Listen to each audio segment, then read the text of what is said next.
I don't like Jesse Waters. I never liked Jesse Waters. Jesse Waters is average at best. He is a mediocre broadcaster. Technically, he should be doing consumer reports in a small station in Montana. He does have a compelling voice. He's very whiny. He whines about everything. This dude is not Walter Cronkite, Dan Rather, Ted Koppel. He's not the interviewer that Oprah Winfrey is. He's average. But that's the thing about him. There's so many guys who are like Jesse, who are average, making six figures or more. And they scream about DEI. They scream woke. You know why? Because they know there's less and less jobs coming. And they want their average friends or their average colleagues to have these jobs. While people look like me who might be really talented, they might say, no, that's DEI. They shouldn't get those jobs. Let's give it to the average guy who have no ideas, no creativity, who's whiny, who does nothing but complain all the time. So, I don't like him. But there's another reason why I don't like this guy. So he was on the show recently. And all of a sudden, everybody's concerned about Doge and cuts and all this stuff what Trump and Elon Musk is doing. And it's like, wait a minute. I thought you guys was all about Trump and Doge and all cool with Elon and his guys, with his tech goons going to all these government buildings and just slashing jobs. I thought they were all cool with that. Yeah, they were cool with it because they thought no one but black people losing their jobs. The misnomer about the government is true and it's false. The government is probably the biggest employer when it comes to black folks in this country. But in their small p heads, they believe that black folks have all the jobs in government. So when you start making these cuts, there's nothing but black people getting let go. This is why they scream about DEI and woke all the time. It's like, hey, get rid of all those black people. We don't need them. I need more average guys like us in there. But here's the twist, Buttercup.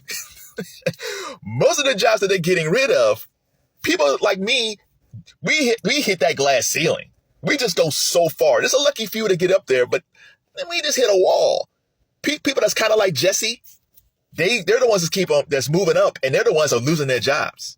So he has a friend, I guess, works for the Pentagon, and the guy, I don't think he's lost his job yet, but he's scared because they're supposed to make these big cuts at the Pentagon. And Jesse was like, that's not right. He's a veteran. He said he's not a DEI consultant. He's not a climate consultant. He's a veteran. What does that got to do with it? We need climate consultants, idiots. There's snowstorms in the South. 20 years ago, the idea of a snowstorm happening in the South didn't hardly exist. These things are consistent now. There's so many people that I knew who moved down in the South like 20, 30 years ago because, man, it's warm down here. It's warmer down here than in Ohio. I'm moving. And it's still warmer down there than Ohio. But snow is back. Ice is back down there. And that didn't happen 20 years ago. This is why we need climate people. And the whole other thing about DEI, I already talked about it before. I told you why they don't like DEI. But he's feeling like just because his friend is a veteran, he shouldn't get fired or laid off. Guess what, genius? It doesn't matter. Yeah, they'll wipe out the black folks. You guys like that. But then after that, it's all class. Trump and Musk. How many poor people, middle class people, do Trump and Musk really know? Nada. Either their friends are rich or wealthy or dictators. That's all they know. So the idea of you worrying about some better, they might scream like, oh, support our troops or I'm for the wounded warriors. And shout out to vets, man. My dad was a veteran. I mean, most of them are good people. Now, again, there's a chunk of people who are veterans who are not good people. They get locked up for stuff in the military. They get locked up for assault. They get locked up for theft. There's some bad veterans out there. Let's not pretend that every veteran is great. Most of them are good because they fight for our country and all that stuff, right? Or they help out during disasters, or they earn the reserves like they do. Some just join the military for money to go to college. Like, I like that honesty. It's like, I'm not a military person. I just need money for college. Like, I like that honesty. But some people aren't that great. I don't know if Jesse's friend is great or is just a good person. He just said he's a veteran. It's like, no, but that's not telling me any. Maybe he's a bad employee. Maybe he sucks. Or maybe, just maybe, Trump and Musk don't care about your friend. Veterans should not get a pass, because if you're saying veterans get a pass, that's DEI. The whole thing about DEI, these guys screaming, is that black folks and other people get preferential treatment. And that's not fair. They got to work hard like Jesse did. Doing absolutely nothing. If you want your friend to stay in the Pentagon and keep his job, that's DEI. You're saying your friend should have preferential treatment because he's a veteran. And how long was he a veteran? And was he a good soldier or a good person? We don't know. I don't know his record. He might have a horrible record. I don't know. Even if he had a great record, doesn't make you exempt. They're slashing things left and right. There are so many good people, regardless of race, regardless of gender, regardless if they're in the military or not, who are losing their jobs. And some of these jobs are very important. Like the slashing of jobs in the parks is going to be devastating in the summer. It's going to be devastating. We take these things for granted. But see, Trump and guys like they don't go to the parks. They don't care about that type of stuff. I'm going to love when tax day comes around.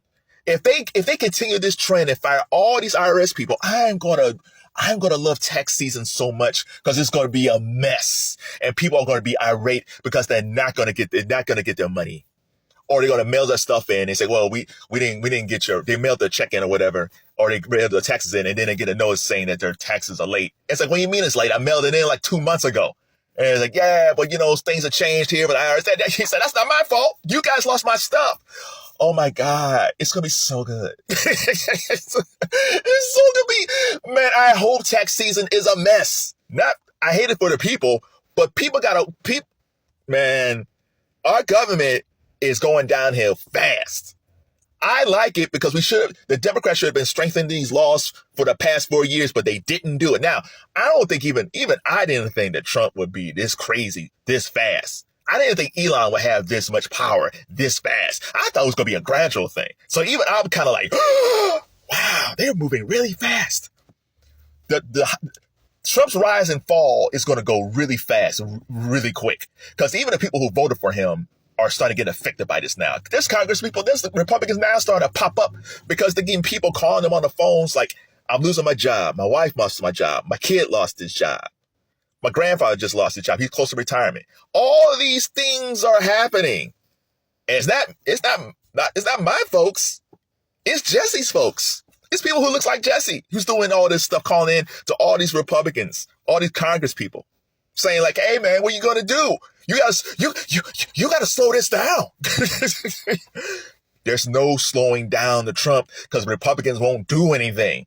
They put us in this. They could have, from day one, they could have told Donald John Trump, bruh, I know you sign these executive orders like crazy, but you can't be doing this stuff. If not, we're going to have to step in and stop you.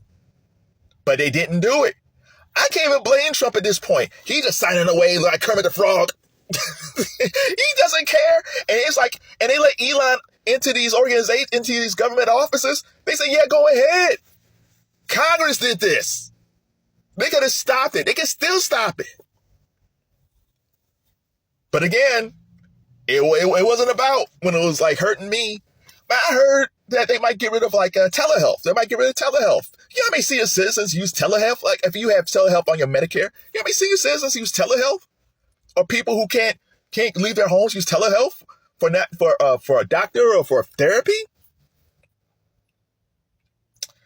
I like all this stuff because it shows you how many holes we have in our government that needs to be fixed.